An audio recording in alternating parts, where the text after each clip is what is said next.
ऋषि गालव की तपोभूमि, संगीत सम्राट तानसेन की साधना स्थली, महारानी लक्ष्मीबाई की बलिदान स्थली, करुणा और नेतृत्व की त्यागमय मां के नाते से जिनको जाना जाता है, ऐसी राजमाता विजयराजा सिंधिया की साधना स्थली है ग्वालियर की धरती। आज एक नया इतिहास रचने जा रही है। एक शीतला साहिब जी का उदाहरण हमारे माननीय नरेंद्र सिंह जी ने दिया। देवराज परमात्मा की कृपा है, जिसका जन्म है वो मृत्यु को प्राप्त होगा। इस धरती पे कोई अमर नहीं रहने वाला, हर एक का अपना समय नियत और इसकी एक स्केल भी है। अगर सरलता से देखोगे, हमारे अपने संबंधों में हर एक के घर में से होता है। दादा दादी नाना नानी के साथ उनके पोते पोती और नाती का संबंध एवरेज 25 साल रहता है। अपनी बेटी का संबंध भी पिता के साथ एवरेज 25 साल रहने वाला, लेकिन पिता का पुत्र के साथ, पति का पत्नी के साथ एवरेज 50 साल निकलने वाले, और इसके बाद वापस वही क्रम आने वाला, जब पुत्र दादा बनेगा, नाना बनेगा, फिर 25 साल एवरेज इसके संबंध रहने वाले। और मेडिकल साइंस के लोग बैठे हैं, हम तो सब जानते हैं इस व्यवस्थाओं के लिए भी। और वैसे तो हमारा आदिकाल से चरक संहिता में जो उल्लेख स्पष्ट रूप से लिखा है कि हरेक के जीवन में जब मृत्यु से संपर्क होना ही है, तो मृत्यु कैसी होना चाहिए।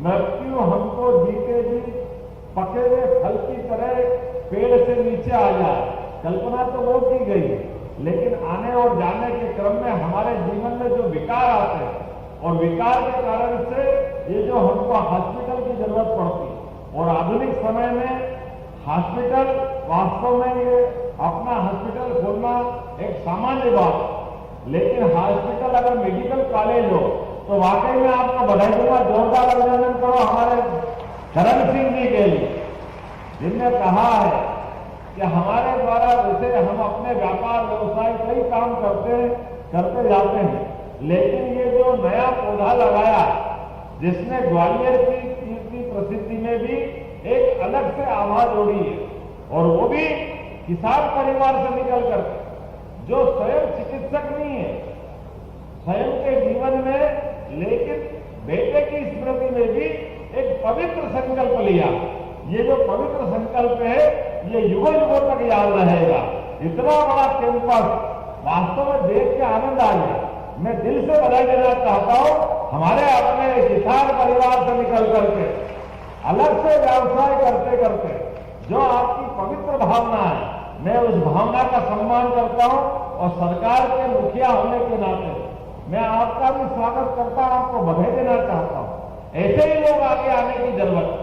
हमारे बीच में कोविड का कठिन काल याद कर लो, कितना खराब समय था, पूरे दुनिया में हाहाकार मचा था, लेकिन यशस्वी प्रधानमंत्री का अभिनंदन करो श्रीमान नरेंद्र मोदी जी का, जोरदार तालियां बजा करके, जिनके बलबूते पर उनने भारत के संसाधन से, भारत की बौद्धिक क्षमता के भरोसे से जनता को विश्वास दिलाया, और समान रूप से स्वास्थ्य सेवाओं का विस्तार किया।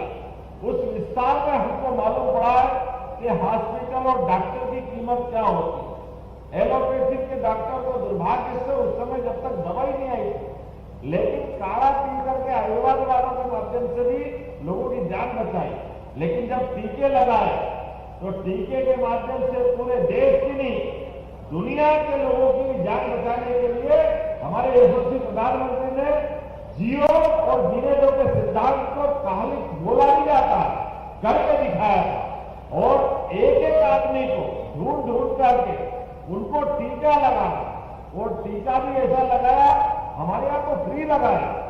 आमतौर पर इसमें बहुत आरोप लगते हैं, लेकिन किसी से भी 5 रुपए नहीं लिए, फ्री में हर एक व्यक्ति के लिए टीका दिलाना।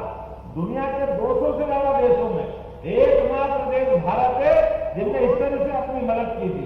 ऐसे समय में हमको हॉस्पिटल याद आ रहे थे, सारे हॉस्पिटल फुल थे, अंदर जाने